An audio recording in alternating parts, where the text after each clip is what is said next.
In this video, I'll be reviewing Netflix's new show, Monsters, the Lyle and Erik Menendez story. The show claims it chronicles the events leading up to Lyle and Erik Menendez's arrest on March 8, 1990, the subsequent almost 7-year trial and their 1996 conviction. However, Ryan Murphy took extensive liberties in both the cinematography and narrative choices. The show has received mixed reviews, with some praising Murphy for showing multiple points of view on the Menendez case, and others severely condemning the show for its tasteless depiction of the case. I personally somewhat fall underneath both categories. The Menendez case was opened between 1990 and 1996 over the connection between the Menendez brothers and the brutal death of their parents. At first, the Menendez brothers alleged their parents were the victims of a mob or mafia attack, especially given their father's prominent role in the music industry. But the case grew cold since there were no leads. After their parents' deaths, Lyle and Erik Menendez went on a very costly spending spree, using their inheritance to fund a lavish lifestyle. Erik continued competitively competing in tennis and even went to Israel for a tennis tournament when he heard of his brother's arrest. After Erik Menendez confessed the killings to his therapist, Dr. Jerome Oziel, he started recording their therapy sessions as a means to protect himself.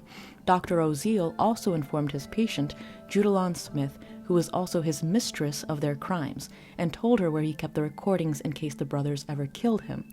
Judalon Smith was the one who told the police about the tape recordings after a fight broke out between Dr. Oziel and Miss Smith. The police found Dr. Oziel's tape recordings of the Menendez brothers after raiding his home. However, this evidence was deemed inadmissible until Dr. Oziel stated he began recording them after Lyle allegedly threatened to kill him. Due to this threat, the recordings became admissible in court, and the Menendez brothers were caught not only confessing to the murders, but also explaining how it was premeditated. They never told Dr. Oziel, neither before nor after the killings, about their parents' physical abuse. During the trial, the Menendez brothers were subject to psychiatric treatment, where they both admitted their parents abused them, particularly their father. Lyle stated the abuse started when he was around 6 years old and ended when he was 8, after he demanded his father to stop. Erik stated his abuse started when Lyle's ended, and did not stop until the week before his father's death. The boys had never revealed the abuse until 5 days prior to the killings. Lyle had moved out of the home to attend Princeton and was in a serious committed relationship when his younger brother Erik confessed the abuse to him for the first time, asking for help. The brothers then bought shotguns and killed their parents brutally. The courts alleged they killed their parents for money, but the brutality of the murders reflected a crime of passion rather than simple material gain. The first trial ended in a hung jury after a predominantly female jury found themselves empathizing with the boys. Both Erik and Lyle appeared a bit cold and even sociopathic whenever they reserved their feelings, but when having to discuss the details of their abuse, they both broke down crying, prompting the American audience to empathize with them. Unfortunately, Lyle had developed a relationship from prison with Norma Novelli, a single mother who became a fan of Lyle during his trial like many other women. Lyle had intentions to publish a book telling his story after he was released from prison, and asked Norma to write down the story through their conversations over the phone. Norma requested she instead record them on tape, since writing all of it down became tiring for her. However, after getting enough of his personal testimony on tape, she realized she could sell the tapes to a publishing house and keep all the money for herself. The private diary of Lyle Menendez, in his own words, ruined Lyle Menendez's chances of taking the stand during his second trial, and the public's opinion on the boys turned.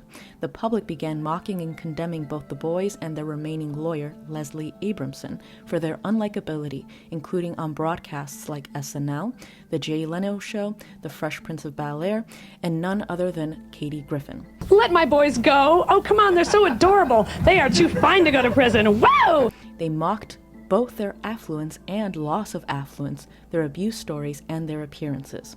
The second trial ended with their conviction and sentencing to life in prison without parole. Sadly, there was plenty of evidence that supported the Menendez case. Many Menendez relatives testify that Jose and Kitty were abusive to their sons, but the relatives were too scared to intervene. Certain cousins testified that when both Erik and Lyle were little boys, the brothers had asked them if it was normal for your father to touch you.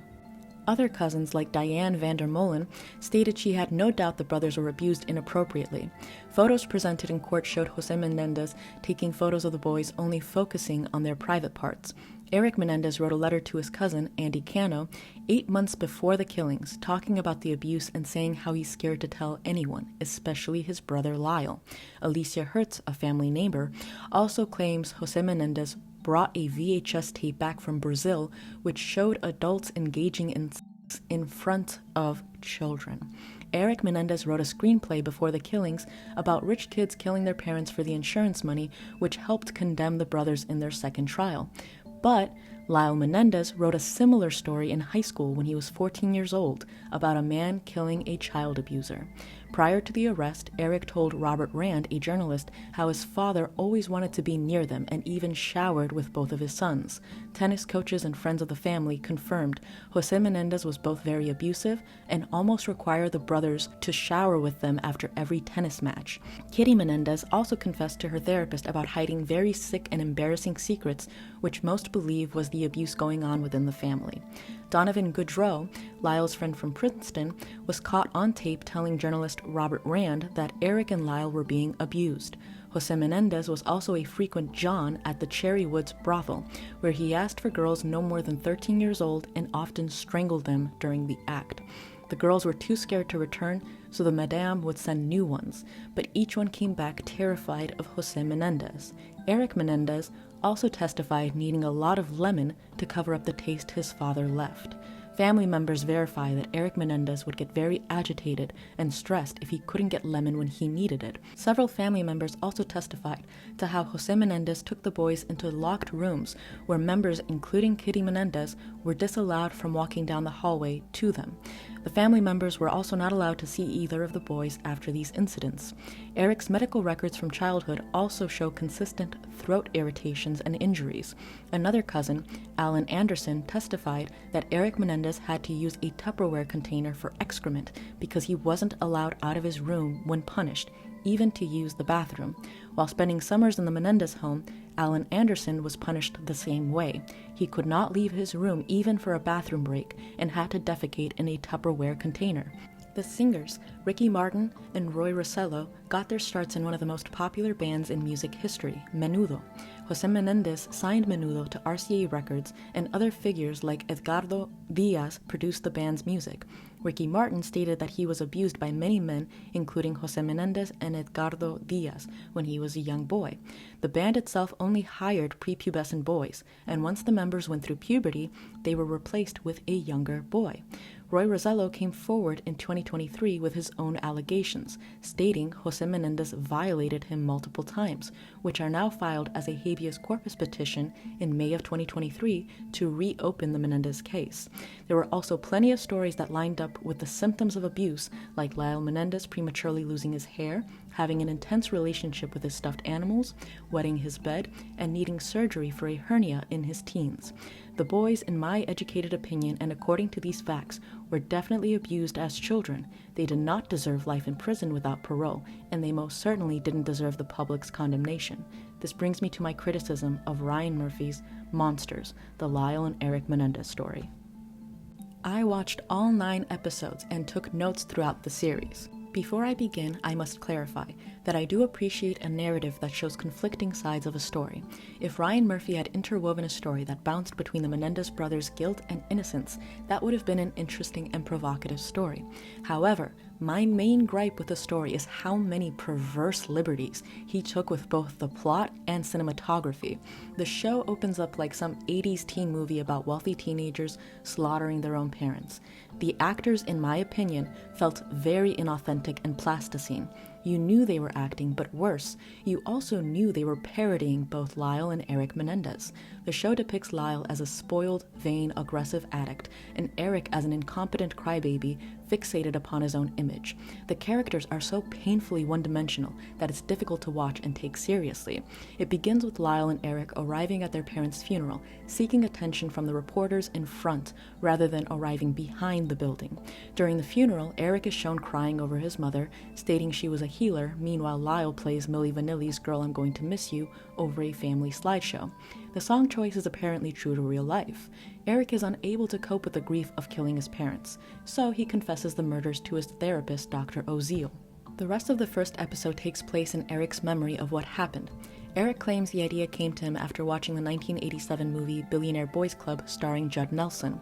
The movie revolves around the real-life crime of Joe Hunt, who killed investor Ron Levin after conning him into a lucrative partnership. On a side note, commenting on the cinematography choices, within the first 20 minutes, the show very clearly sexualizes Erik Menendez heavily. There's multiple scenes where Erik is fully nude in the shower, working out with minimal clothing, or leaving the shower only covering his private parts while approaching the camera. This theme is rampant within the show, and the show creator, Ryan Murphy, takes creative liberties throughout the show to depict both Lyle and particularly Erik Menendez as closeted gay men. Keep in mind, Erik Menendez was violated his entire life by male family members and has repeatedly stated he is not only heterosexual, but has also dated women and married a woman. Erik himself stated in an interview with Barbara Walters that the accusation came from slanderous attempts from the prosecution, claiming he was lying about the abuse because he has, quote-unquote, repressed gay fantasies. Are you gay? No. The prosecutor brought that up because I was molested, and he felt in his own thinking that if I was sodomized by my father, that I must have enjoyed it. Sexualizing men who were inappropriately abused since their boyhoods for both personal pleasure and profit should be a cancelable offense. But unfortunately, we live in a society that excuses this level of degeneracy, since Ryan Murphy comes from a quote-unquote protected group and is hiding behind quote-unquote artistic expression. Resuming the plot review, Lyle's premature hair loss is also revealed in the first episode. The show hints the revelation of this hair loss prompted Erik Menendez to confess the abuse to his brother, which began the plot to kill their parents. They turn the Menendez brothers buying shotguns into another comedic scene, meanwhile slipping in a jab at Republican towns' lack of gun control, which I found in poor taste. Liberals condescending rural Republican towns, meanwhile celebrating decadence and degeneracy, including the sexualization of abuse victims, makes them morally incapable of virtue signaling. We watch the murders unfold in the first episode, but the scene is highly graphic, and once again, the intention behind the scene is almost to seem comedic, as the brothers slowly blow their parents to bits. The episode ends with Dr. Oziel asking his mistress to witness the boy's confession. Leslie Grossman plays Judalon Smith as a shrill, haggard woman, which is pretty much every character she plays in Ryan Murphy productions. During the second episode, it reveals the brothers were cut out of their father's will after a string of robberies years prior to the killings. These robberies were like the robberies featured in Edward Scissorhands, where the brothers broke into their schoolmates' houses while their families were away on vacation. The show fast-forwards to the brothers living lavishly on their family's insurance money after their parents' deaths. It's here where we start seeing strong hints that the show seeks to depict the brothers in an incestuous relationship, with both brothers completely oiled up, wearing Speedos, showing off pronounced bulges, and kissing each other on the lips for a moment too long. During a shopping montage, Erik Menendez routinely squats into the camera with his butt in full frame, once again sexualizing Erik. Considering how there was photographic evidence of his abusive father taking photos of Erik's private parts as a little boy and the nature of Erik's abuse, I could not understand this creative choice outside of realizing that Ryan Murphy is probably a massive pervert. It also makes sense why it's the second most popular series on Netflix currently, considering how Netflix also streamed Cuties, a movie about little girls in a twerking dance crew. Ryan Murphy further depicts Erik and Lyle provocatively dancing with each other at a house party while touching their fingers to each other's lips, to the confusion and disgust of others in attendance. The second episode covers Erik and Lyle's attempt to find their father's will after the insurance money runs out, and makes mention of Erik Menendez's screenplay, Friends. But the entire episode is just littered with scenes of Lyle Menendez in Speedos, purposely showing off a pronounced bulge. Once again, a highly suspicious creative choice considering the nature of their abuse. They also show a scene of Erik Menendez modeling underwear for a very sinister and effeminate photographer in highly provocative poses for probably 5 minutes. At this point, I felt the entire show is almost like a homoerotic true crime 90s fanfiction about an incestuous abuse case that affected two young boys' entire lives. Not only were both Lyle and Erik victims of their father's abuse, but other young boys came forward with their own allegations against Jose Menendez, so this show almost mocks all of his victims. I think what greatly annoyed me about the show was how it sought to invalidate the Menendez story, while simultaneously hypersexualizing the brothers for both profit and seemingly personal pleasure. During the third episode, it jumps to Erik Menendez in jail after he was arrested for trial. There's another inmate in prison who starts eyeing Erik Menendez, who Erik at first fears. The show then seemingly depicts a blooming prison romance between Erik Menendez and this inmate, after the inmate leaves dimes for Erik to call his representation. Erik then follows this inmate into the showers where they're alone and start watching each other wash their private parts, sexually objectifying each other. Erik then admits to this inmate that he's always been attracted to men and that he's too scared to embrace his quote-unquote true self. Not only is this narrative not founded in anything realistic, but it's a complete departure from the premise of the show, which is to determine if the Menendez brothers had murdered their parents in cold blood or were victims of abuse. Ryan Murphy and the cast claim the show seeks to depict multiple points of view, but the entire series only claims Erik was a closeted gay and his brother was in an incestuous relationship with him. It even depicts Jose and Kitty Menendez in a more positive light than the brothers, almost as if the two were just misunderstood parents. This is made more clear in the following episodes. They introduce Leslie Abramson in episode 3, after the brothers fire their lawyer Robert Shapiro, because of Shapiro's lack of confidence in their case. Robert Shapiro would later represent O.J. Simpson and infamously win his case, freeing O.J. from the murder of his second wife Nicole Brown and her boyfriend Ron Goldman. Leslie Abramson was blamed in part for the brothers' conviction, because although Vanity Fair writer Dominic Dunn claims Leslie Abramson worked magic during the first trial to nearly free the boys, Abramson came off as highly unlikable, particularly to male viewers of the time. Erik and Lyle hire their own respective private lawyers in the first trial, with Erik choosing Leslie Abramson and Lyle choosing Jill Lansing. Their lawyers hire forensic psychiatrists for the boys to undergo extensive therapy and uncover the motives behind their crimes.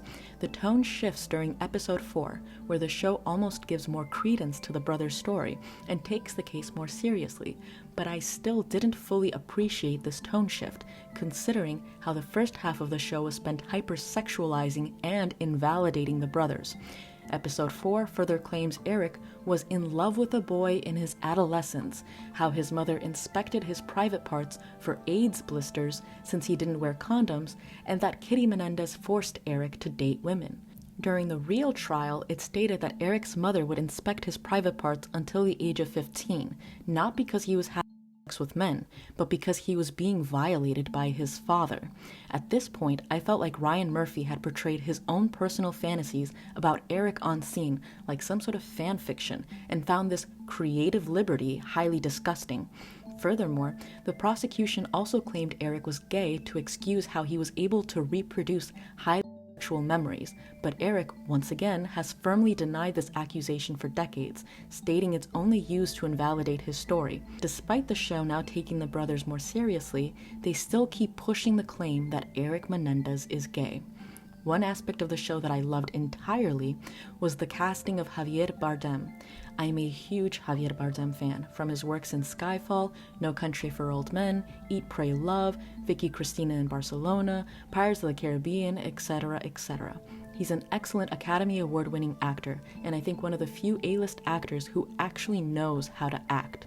I genuinely got excited to see him bring Jose Menendez to life, and he did a great job with the role. But Jose is the only character in the show given depth and life. Kitty Menendez is just portrayed as a codependent, alcoholic, pill-popping wife who follows Jose around, and the brothers are portrayed almost like Patrick Bateman spin-offs throughout the show. I could attribute this disparity to skill and talent, but considering the plot, I also think Ryan Murphy actively sought to portray Jose as misunderstood. Javier Bardem didn't know about the case until he received his role because he lived in Spain during the 90s. However, when the brothers went on record condemning the show's depiction of them, stating how it was not only vile and insulting, but provoked painful memories and invalidated their trauma, almost all cast members ignored them. Cooper Cox also acknowledged Erik Menendez's criticism, but I did not believe he genuinely cared. He has only starred in queer films and was cast in the series to depict Erik as a gay man. He was the only cast member that took the opportunity to visit Erik Menendez in jail, but it was part of a publicity stunt with Kim Kardashian. Kim Kardashian allegedly wanted to speak with Erik about prison reform when the series became the second most watched series on Netflix. I think most everyone involved in this project took advantage of this case and the brothers' trauma for personal gain. Episode 6 explores Jose Menendez's background as a refugee from Cuba, looking for asylum in the United States after the socialist takeover of the island. The show hints that Jose Menendez was similarly abused in his own home, but I could not find any evidence of this claim. He also shows early signs of violence towards Kitty Menendez in the show after meeting her parents and her parents allegedly rejecting Jose for his Cuban background. Once again, I could not find any evidence of Kitty's parents rejecting Jose, especially since they met in Queens College while he was studying accounting. They bring up Jose's background in the show multiple times, framing him as a product of racial discrimination to paint him as a victim from time to time. But Americans, en masse, were highly supportive and accepting of Cuban immigrants during the 1960s and onward, understanding they were running away from communism. Even before the communist revolution in Cuba, we had beloved shows like I Love Lucy featuring a Cuban man married to an American woman. I bring this up because the show does its best to quickly demonize random, no-name characters like Republican cashiers or middle American housewives in the name of a quote-unquote progressive mindset, meanwhile taking vulgar liberties like hypersexualizing the brothers as previously mentioned, or editing American history to fit their ahistorical progressive narrative. What is true is that Jose Menendez did work his way from the bottom to the top and wanted the same for his sons. He saw himself as a Cuban Joe Kennedy and wanted his sons to grow up like John or Robert Kennedy, but he was angered at how paralyzed the boys were in their lives. Jose Menendez explains how he's so brutal to his sons, including the inappropriate abuse, because he believes it's a Roman bonding ritual that'll turn his sons into soldiers. I thought this was a bit confusing since in the same episode, he hires a young gigolo to perform acts on him while he wears Roman attire. Why would he bond with a gigolo? Furthermore, the evidence stated he hired underage girls from brothels, not boys. After Kitty Menendez threatens to end herself and her sons, Jose arrives to fix the family and bring them closer. After the string of robberies the Menendez brothers committed, Jose Menendez moved the family out of Calabasas to Beverly Hills and allegedly cut Erik and Lyle out of the will. After Kitty's psychological breakdown, he moved the family back to Calabasas to help her mental health and rectify his sons' reputations, so they had a prosperous future. In episode 6, you see Jose discovering Erik Menendez's modeling photos, which severely angers Jose because he believes his son is gay. After finding the photos, he then takes Erik to his bedroom and violates him. It's revealed Kitty knew about the abuse of both of her sons the entire time. One detail that disturbed me and did not add up about Jose Menendez's background story was the supposed abuse he endured in his own childhood. The show alleges that Jose Menendez was abused when he was still in diapers by his mother, but claims he had a physical response to the abuse, which is only possible in pubescent boys. I will not go into further detail. I thought this narrative addition, let alone the detail of this creative liberty, was not only not backed by evidence, but incredibly disturbing to include, especially given how it was trying to paint Jose Menendez as a misunderstood father. During episode 7, we explored Dominic Dunn's opinion piece on the Menendez case. Dunn was a Vanity Fair investigative journalist whose daughter Dominic Dunn was sadly murdered in 1982 by her boyfriend. Because of this tragedy, he began his career in investigative journalism and often had a strong bias against alleged murderers. I read Dominic Dunn's Vanity Fair article on the Menendez case, and although he was biased against the entire family, minus the extended family members, particularly Jose Menendez's mother, who believed in the complete innocence of her grandsons, he never once mentioned or hinted at an incestuous relationship between the boys. He considered Leslie Abramson an excellent actress who worked magic on the audience and thought the boys were skilled liars, but he did not cross a line into vulgar speculations, at least not on record, like the show depicts. The show claims Dunn thought the boys committed the murders because they were trying to hide their incestuous relationship.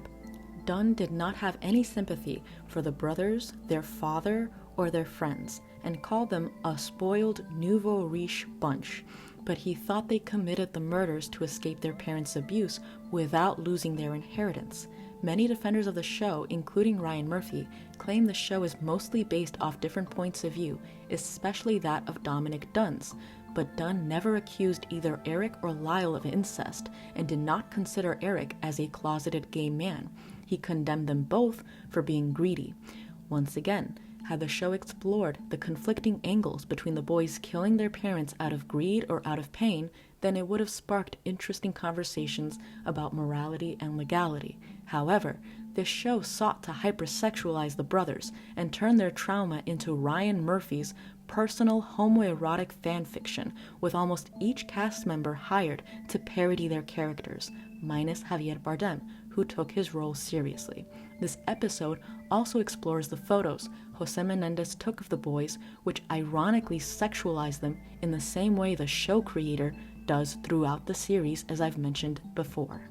During episode 8, we see the tide turn for the Menendez brothers as the fateful 1994 Northridge earthquake might have impacted their second trial. Their first trial ended with 2 deadlocked juries, prompting a retrial. Their second trial was far more limited since the earthquakes, LA riots, O.J. Simpson's release, and other such chaotic events created public outrage against the local police force. After O.J. Simpson's trial culminated in his acquittal, the courts needed to convict the Menendez brothers, so they disallowed the brothers from appealing to manslaughter and instead only gave them the opportunity to prove self-defense. The second trial was not televised either, and after the Menendez brothers ran out of money, Leslie Abramson worked pro bono for the brothers and Lyle Menendez hired a public defender. Unfortunately, before the second trial, Norma Novelli also published Lyle's testimony, which also turned the public's opinion against the brothers and barred Lyle from taking the stand during the second trial. During the 8th episode, we see Lyle fantasizing about movie deals the brothers could strike about their trial.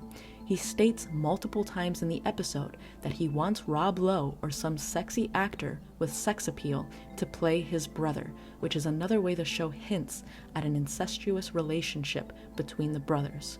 The final episode ends with their conviction. It's very difficult to watch since the prosecution and judge are highly unlikable. The prosecuting lawyer almost reminds me of Tom Hanks, and that is not a compliment. After the boys are convicted, there is a scene of them sailing on a boat with their parents the day before the murders, while their parents lovingly look at each other, promising they will have a better life together. Meanwhile, the boys are committed to killing them.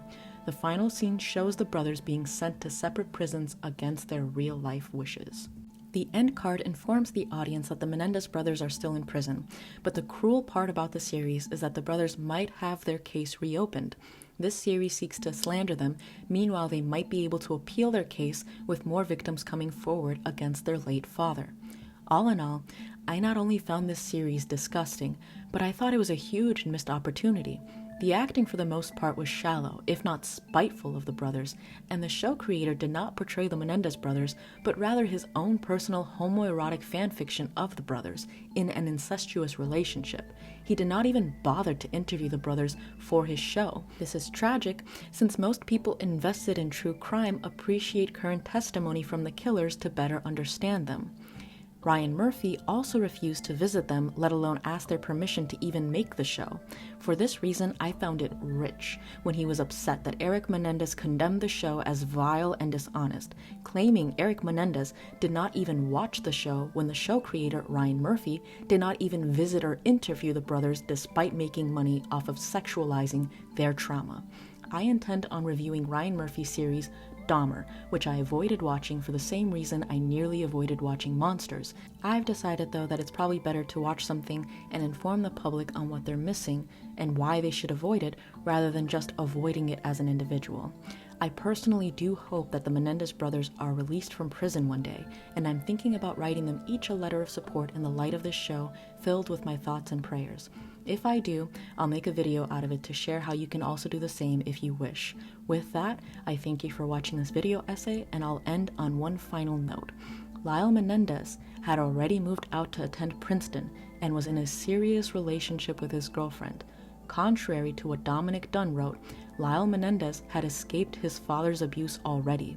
He only returned after his brother asked for help to save his younger brother from his father's abuse. Lyle Menendez lost everything to protect his brother because, as Erik Menendez stated, he knew no one would help two poor little rich boys since their dad was a top-ranking executive for RCA Records. I personally think the brothers are far more human than most people like Ryan Murphy or his cast who virtue signal for the public's approval. Those brothers understood what fraternal love truly meant despite their abuse, and yet still 30 years after their abuse, they are still not only mocked but sexualized for the benefit of a small, elitist cult.